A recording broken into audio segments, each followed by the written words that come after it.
Hi there, it's Scott from the Electric Recording Lab. Hope you're doing okay out there. I just wanted to talk about a couple of things in relation to getting ready to coming into the studio, some tips and tricks, as it were. Today I want to talk about pre-production. And pre-production is that process of, before you come into the studio, interrogating your song and looking at the bits in your song, making sure it's doing the things, or they are doing the things that they should be doing in a song, and also starting to make some decisions about how those things are achieved. Now, there's overlap, between writing, pre-production, and being in the studio always. And it doesn't mean that when we're in the studio we don't do some of these things. It doesn't mean when you're writing you're not. All of the things sort of take place in different spots. But what we're doing is kind of a formal part in the process, or formalizing the process a little bit of interrogating the song. And step one for me would be to do some recording before you get into the studio, to do your final recording, as it were. And it can be as simple as a phone recording in a rehearsal room.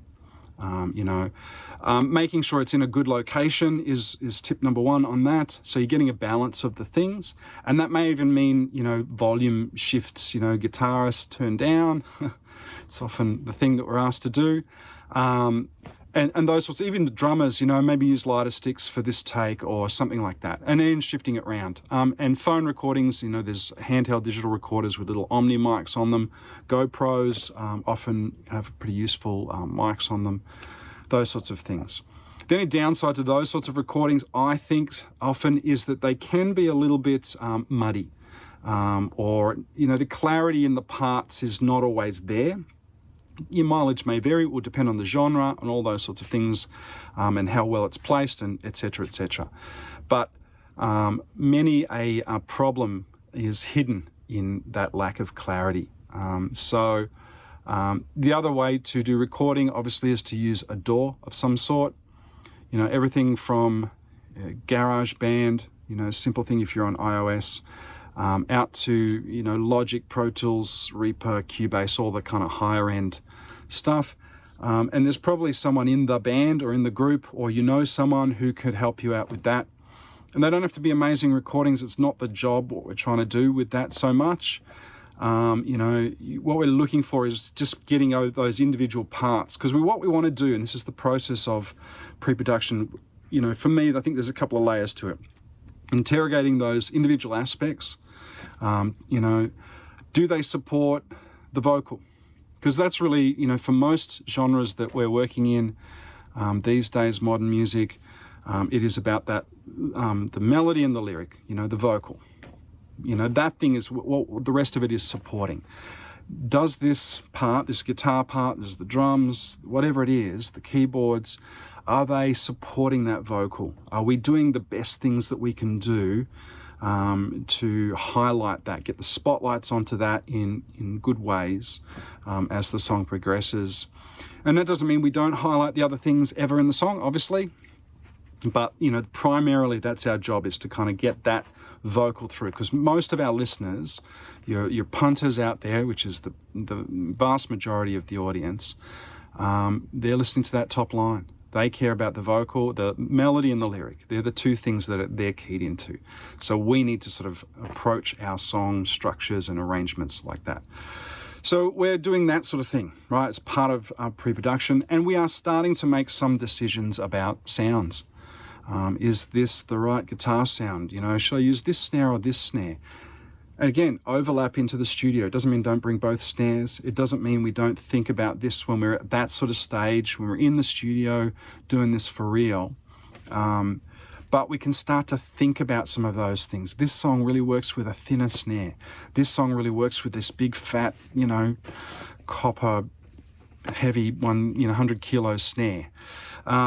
So those sorts of things you can start to really think about, at least, and create and generate some ideas, but even narrow down some ideas on those. It sounds great with an acoustic guitar through here, and I never thought of that. We'd never do that live, but the studio and live can be two quite different things. I think Steve Lukather from Toto, made the point, we work the record and we work the record to the nth degree, and then we worry about how we represent that live. I think that's probably a good place to be in for most artists. All right, so we're working on a recording. We've got some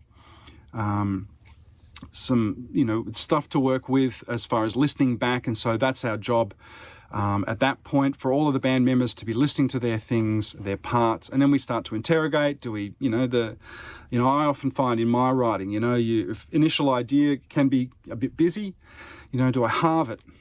If I've got an arpeggiated guitar part, sometimes I go, this sounds great on its own, I love playing it, but then I stick it against the vocal and it gets in the way. Halve it, pull it out. Maybe it's a great guitar part, but it's just not right for this song. My mantra is always, nothing is sacred.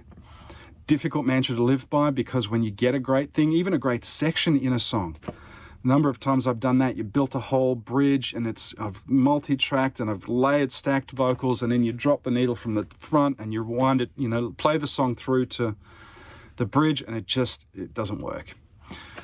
Gone, all right? You got to be like that. It's this whole song. No one's going to fall in love with it. They're going to skip to the next track, and that's not your aim. You want people to listen right through to the end. All right, so other things we're interrogating in that.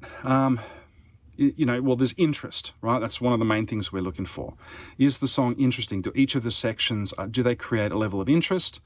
And if not, why not? Start thinking about those things. Really fundamental stuff. Is the tempo right? And again, I come back to the vocal here. Is the vocal a bit draggy in sections? Speed it up. Is the vocal a bit rushed in sections? Slow it down. And in 1 or 2 beats per minute makes a difference. Don't be, hesitant to even just bump it back 1 or bump it up 1 when you're kind of close. And experiment with that too. And this is a great thing, a lot of the DAWs, they'll allow you to stretch the song. So you don't actually have to re-record it faster and all those sorts of things. You can actually just sit there and experiment with some of the stretching algorithms.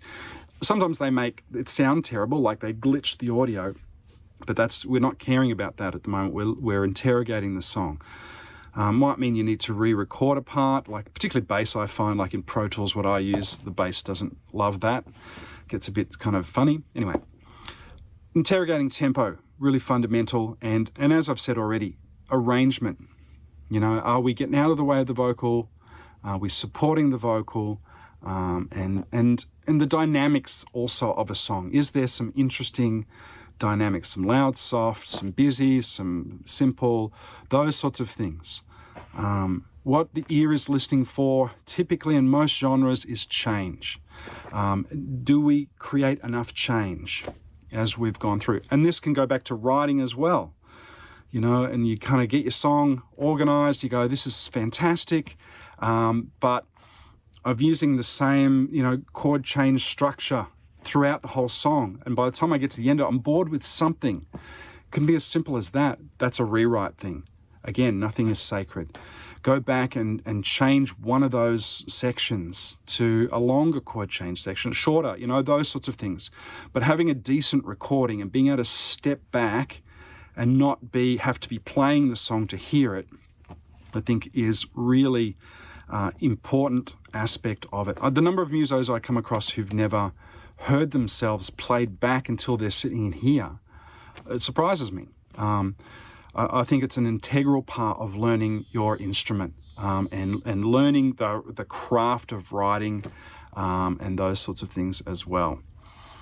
Well, I think that's enough for now. That's probably more than enough for some.